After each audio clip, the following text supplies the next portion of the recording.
Amirul Islam's কাম নাই Nurul Huda go back Nurul Huda go back Nurul Huda go back Amirul Islam go back Amirul Islam go back আজি জুৰিয়া বজাৰ খেলপথাৰত ৰূপীহাট বিধানসভা সমষ্টিৰ যিজন অকলমান্য বিধায়ক আছে নুৰুল হুদা ডাঙৰীয়াই যোৱা 10 বছৰ বিধায়ক হৈ ৰূপীহাট বিধানসভা সমষ্টিৰ ৰাইজৰ কাৰণে কি উন্নয়ন কৰিছে এইটো ৰূপীহাট বিধানসভা সমষ্টিৰ সকলো ৰাইজে অৱগত।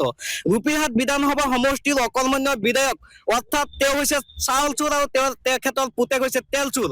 অৰ্থাৎ ৰূপীহাট বিধানসভা সমষ্টিৰ অকলমান্য বিধায়ক তেখেতৰ নতুন নাম হৈছে কালিচোৰা।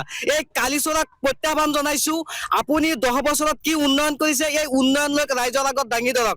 আপুনি কোনো উন্নয়ন নকৰি বিশেষকৈ এটা মুছলমান সম্প্ৰদায়ক লৈ যি ধৰণৰ সাম্প্ৰদায়িক তুষ্টিকৰণৰ ৰাজনীতি কৰে আপোনাক প্ৰত্যাহ্বান জনাইছো। চাওক, অসমৰ 126টা বিধানসভা সমষ্টি আছে। এই বিধানসভা সমষ্টিৰ ভিতৰত একেবাৰে পিছপৰা সমষ্টি ক'বলৈ গ'লে ৰূপীহাট বিধানসভা সমষ্টিৰ অকলমান্য অৰ্থাৎ কালিচোৰাক এবাৰ প্ৰত্যাহ্বান জনাইছো। আপুনি উন্নয়নৰ ৰাজনীতি লৈ আহক। আপুনি যোৱা 10 বছৰত সমষ্টিৰ ৰাইজৰ কাৰণে কি কৰিছে চাওক। আমি জুৰিয়া বজাৰৰ যিটো খেলপথাৰ আছে, আজি 10 বছৰ বিধায়ক হৈ থকালৈকে এইখন জুৰিয়া বজাৰ খেলপথাৰখন ষ্টেডিয়াম বনাব পৰা নাই।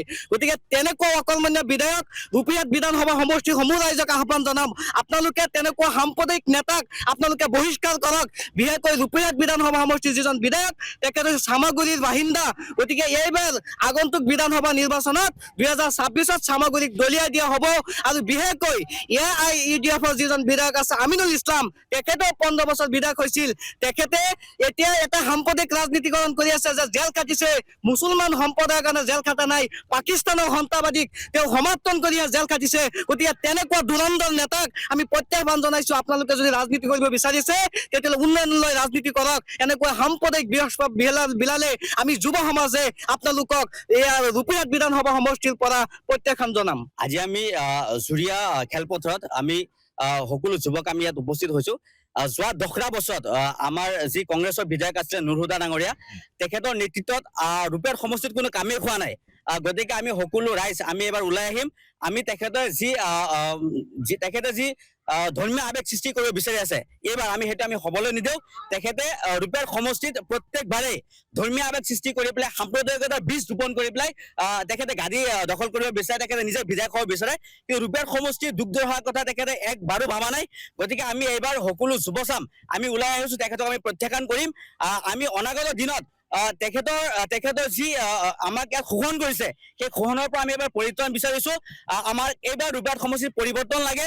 চাওক, আমি শিক্ষিত যিবিলাক যুৱক যুৱতী আছে, তেখেতে 10টা বছৰত নিজে ইচ্ছা কৰিলে বিধায়ক পুঁজিৰ পৰা যি আমাৰ ADRE 3rd গ্ৰেড এক্সাম হৈছে, 4th গ্ৰেডৰ এক্সাম হৈছে, হেল্থ বিভাগৰ এক্সাম হৈছে, পুলিচৰ চাকৰি হৈছে, তেখেতে যদি ইচ্ছা কৰিলেহেঁতেন ৰূপীহাট সমষ্টিত বিনামূলীয়াভাৱে কোচিং চেণ্টাৰ খুলি পেলাই আজি বহুত যুৱক যুৱতী সংস্থাপন দিব পাৰিলেহেঁতেন, বা নিজৰ বিধায়ক পুঁজিৰ পৰা বহুতো যুৱক যুৱতী সংস্থাপন দিব পাৰিলেহেঁতেন। কিন্তু এজনো যুৱক যুৱতীক তেখেতে সংস্থাপন দিব পৰা নাই।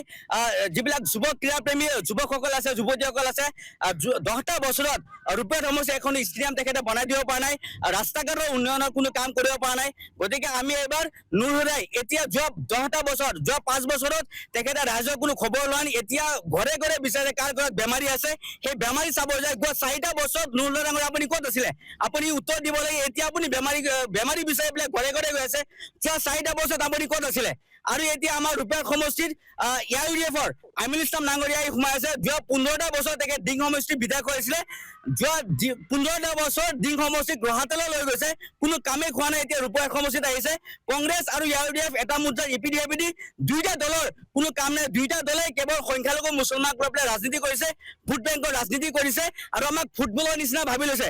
গতিকে আমি এইবাৰ ৰূপীহাট সমষ্টিৰ সচেতন ৰাইজ, সচেতন যুৱ সমাজ আমি ওলাই আহিব লাগে। সকলোৱে দুইটা দলৰ বিৰুদ্ধে মাত মাতিব লাগে। আমাক পৰিৱৰ্তন লাগে, আমাৰ ৰূপীহাট সমষ্টিৰ উন্নয়ন লাগে। গতিকে আমি এবাৰ উন্নয়ন বিচাৰো, আমি পৰিৱৰ্তন বিচাৰো, আমি এবাৰ চেঞ্জ কৰিম।